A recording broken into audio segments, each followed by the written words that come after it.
President for statement for the first family. Okay, sige, unahin ko muna yung... Nauna kasi yung statement ni ES eh, tapos lumabas yung sa PSC, okay. No? So unahin ko muna yung kay ES. Meron naman na kayong copy nung kay ES. Ito na lang yung sagot. Nirelease na namin ang written nito, basahin ko lang.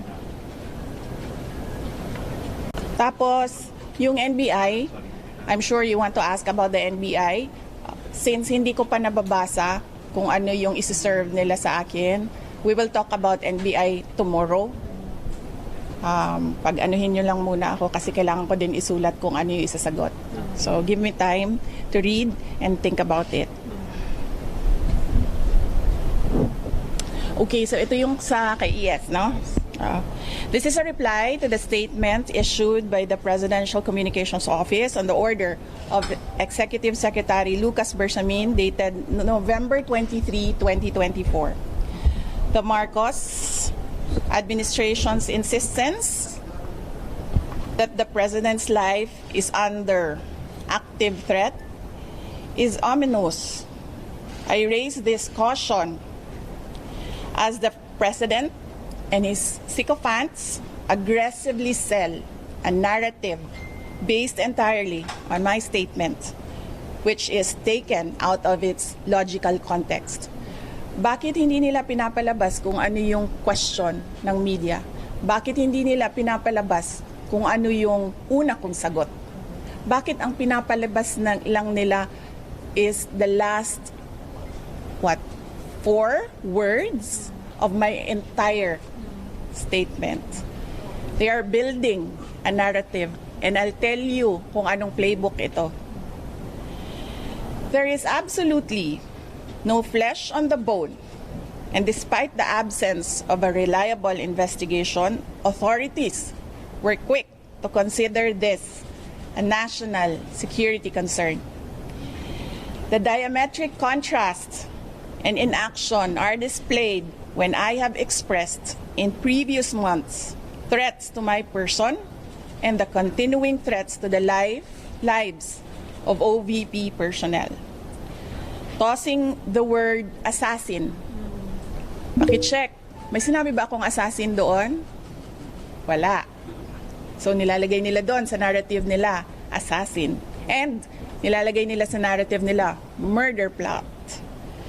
Into this issue, tossing the word assassin into this issue makes things even more terrifying for our country. And especially because I never used that term during my recent concern against the Marcos administration's failure to serve the Filipinos while it masterfully persecutes political enemies.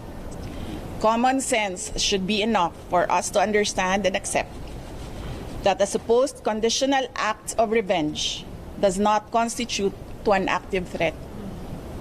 This is a plan without a flesh. Pag pinipilit mo siya na active threat siya, isipin ninyo ang buong mundo na nanonood. Ganito ba ang kapasidad ng mga Pilipino na mag-isip? Diba? Ba't wala silang pakialam dyan? Pero ako, nahihiya ako na ganito ang kapasidad ng mga tao sa administrasyon. I am confident that an honest scrutiny would easily expose this narrative to be a farce, imagined, or nothing at all.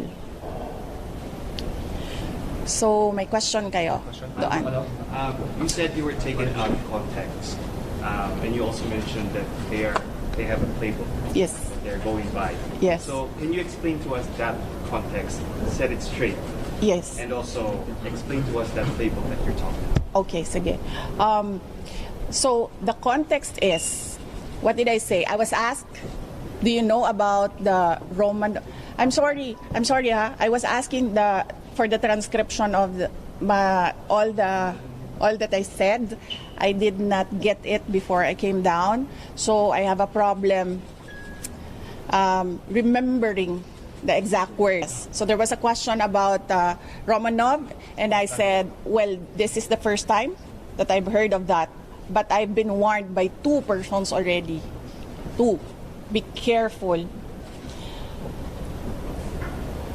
I forget now what the words were said, but I will review and I will tell you what that one person said and how he said to be careful, and that one other person, what that other person said.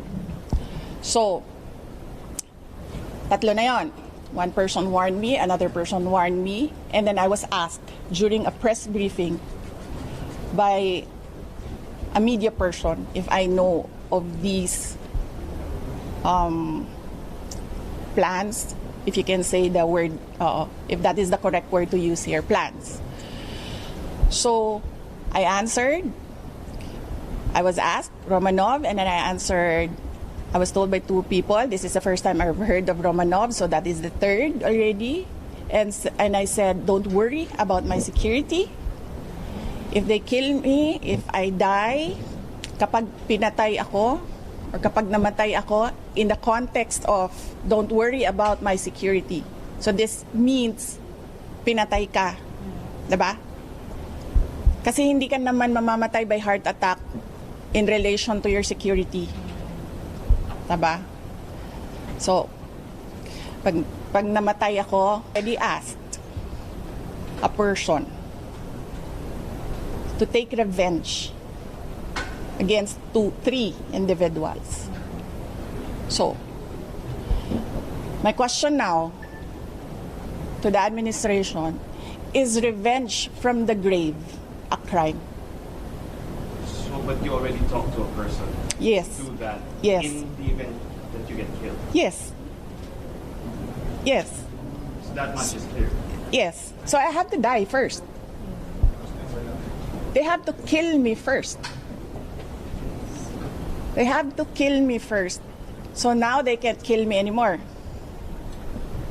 Unless they want to die. And in the playbook that you were talking about. Yes, the playbook. The playbook. Remember, they are known for political persecution. They suppress and oppress opposition. And then somebody was assassinated on the airport tarmac. Diba? They oppress and suppress, and the people were getting angry, frustrated, and what did they do? They created a scenario that there is a national emergency. They set bombs to create a scenario that there is a national emergency, and then they assassinated their political enemy. So that's the playbook. We already saw that in history. So that is my proof. Pero Vice, Yes. based Ang hindi lang po nagawa ni Benigno Aquino Jr., kaya po hindi siya ano bang tawag yan? Revenge. Anong revenge? Nakaganti. Hindi siya nakaganti. Kasi hindi siya nagbilin. Diba? Kaya, hindi nakaganti si Benigno Aquino Jr. kasi hindi siya nagbilin. But you know, Benigno Aquino Jr. is not Sara Duterte. So, ibang tao din siya. Ibang tao din ako. Vice, right now, sabi ng Department of Justice, ongoing na yung kanilang ginagawa na investigasyon. Okay. So, Sir, based dun sa naging statement yun. I have to cut that, sir, because I have to read the subpoena. I've not read it, so I need to write an answer. So, ma'am, you've not read the subpoena, but just to confirm, you are gonna, when the subpoena is served and you've read it, you are Yes. gonna go to the NBI and you're gonna face the NBI. I cannot answer that because I've not read what the content of the subpoena is. So, I do not know. So, we'll stop about the subpoena, no? Let's stop talking about DOJ and subpoena and let's allow me to read through it and then think and then write an answer and then we'll talk. Ma'am, let's go back to the threat. Sabi ni Bader, sorry yan. Sabi ni Buddy mo, meron kayong assassination attempt. There's assassination attempt against you before your birthday. Can you clarify this? Had there been really an assassination attempt before your birthday daw po ito, ma'am? I have not talked to Lorraine Badoy, no? So, let me just talk to her and ask her, no, kung ano yung information niya. But we are actually preparing right now lists of proof that they are, ano ba ito? The whole of government is going after one person, and that's me. But kung gusto nyo, basahin ko yung PSC, mas ano yon, mas merong, I discussed one threat. So, you wanna do that? You wanna do PSC? Okay, sige, let's do PSC.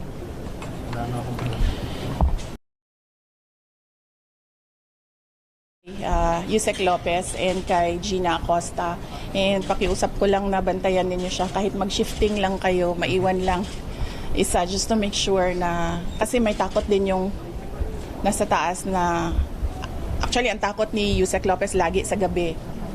Oo, kasi tulog lahat ng tao, nagpapahinga lahat ng tao, walang makakapalag. So maraming salamat. Okay, PSC tayo. This is in response to the statement of the Presidential Security Command dated 25 November 2024. The Vice President Security and Protection Group was created and became an armed forces of the Philippines-wide support and separate unit by virtue of the Department of National Defense Order signed by former Secretary Delphine Lorenzana dated June 20, 2022, with a corresponding AFP table of personnel and equipment. This was a move to distinguish the security of the Vice President and make it independent. After I resigned from DepEd, nakita nyo na yung pattern, after I resigned from DepEd, the unit was unceremoniously assigned as a unit under the Presidential Security Command, July 9, 2024, ang order ng DND. Therefore, the security of the Vice President is now under the control of the PSC, and as a consequence, is influenced by the decisions of the Office of the President. Presuming that the PSC is still a non-partisan professional organization, why is the command eerily quiet on the documented threats to me, my family, and the OVP personnel? The silence, ito, natural assumption ito natin lahat. The silence is proof that the inclusion of the VP SPG in the PSC is clearly to undermine my security and nothing else. So that's one threat. Bigyan ko kayo ng listahan ng madami with proof. Ito, with proof. There's a DND order. Separating your security. Yes, no. Tucking my security under PSC, which is influenced by the decisions of the Office of the President. So ano yan? Lahat ng galaw ko, lahat ng ginagawa ko, kung saan ako, alam niya, alam nila. So anong gagawin nila? Anong value ng information sa kanila after ako mag-resign sa DepEd?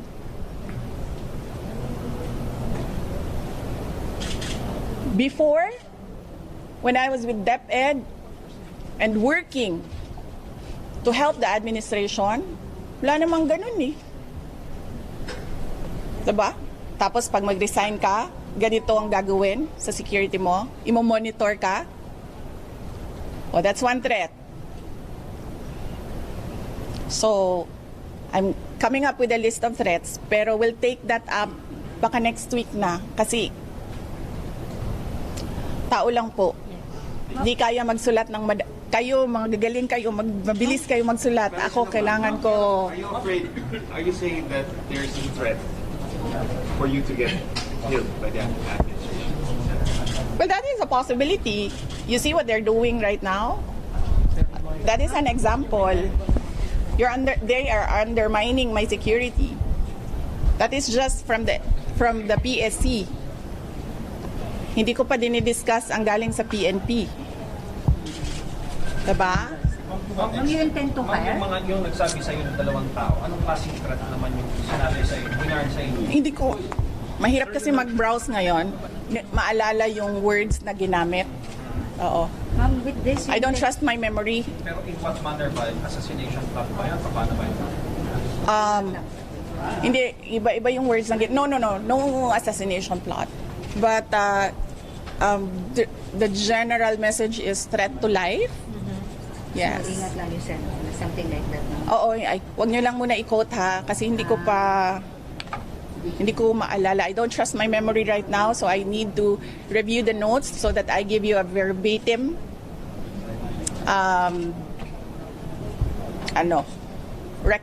what was said by the two individuals. Ma'am, with this, do you also intend to double your security also like the PSC? That's like what they're doing now to the first family of the president?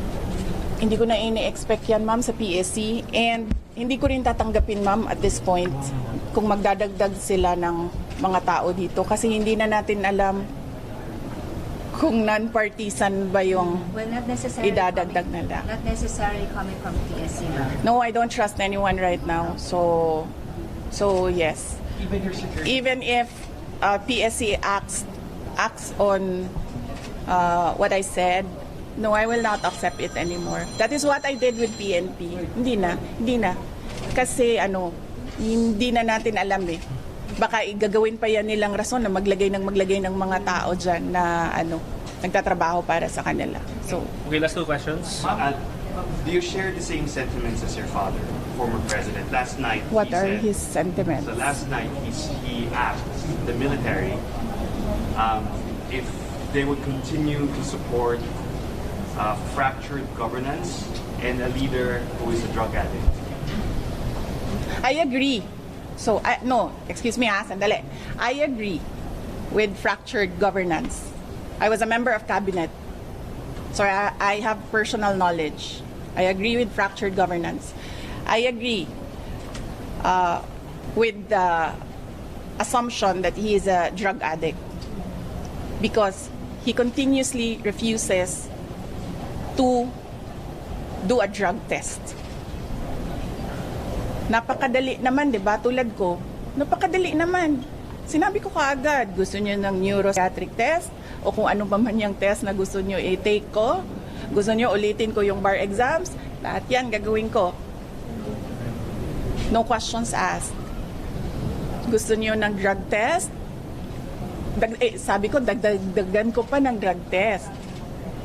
Napakadali gawin sa akin yan. Ngayon kaagad na araw na ito, gawin natin yan. Pero, lahat, sabi ko nga, sisimulan namin sa Office of the Vice President ang drug test, kaming lahat. Diba? So, dapat, tayong lahat sa gobyerno, mag-drug test tayong lahat. Lahat ng mga congressman ninyo, pa-drug test nyo. What about the question for the military? Who will support? No, I do not agree with that. So, as I said, i-qualify nyo yung answer ko, I agree with the fractured government. I have personal knowledge. I was a member of cabinet. I agree with the assumption that he is a drug addict. I think,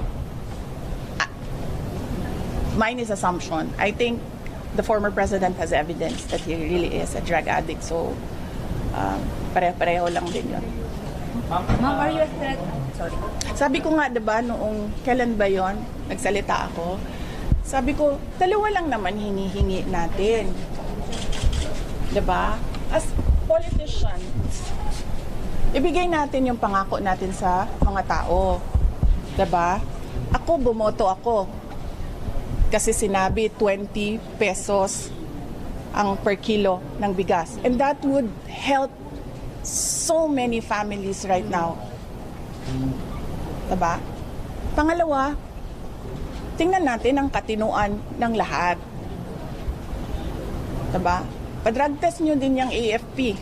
Pa-drug test nyo din yung lahat ng PNP. But somehow, hanggang ngayon, OVP pa lang din ng papadrug test. I wonder why. Last question, please. Reconciliation between you and the President. No, hindi ko tao na nagpapaareglo. Tsaka hindi ako tao na nabibili ng pera. Ma'am, are you a threat na to national security? Am I a threat to national security? What they are doing to me is a threat. Sagot ko yan sa NSC. Mamaya, bukas. Okay.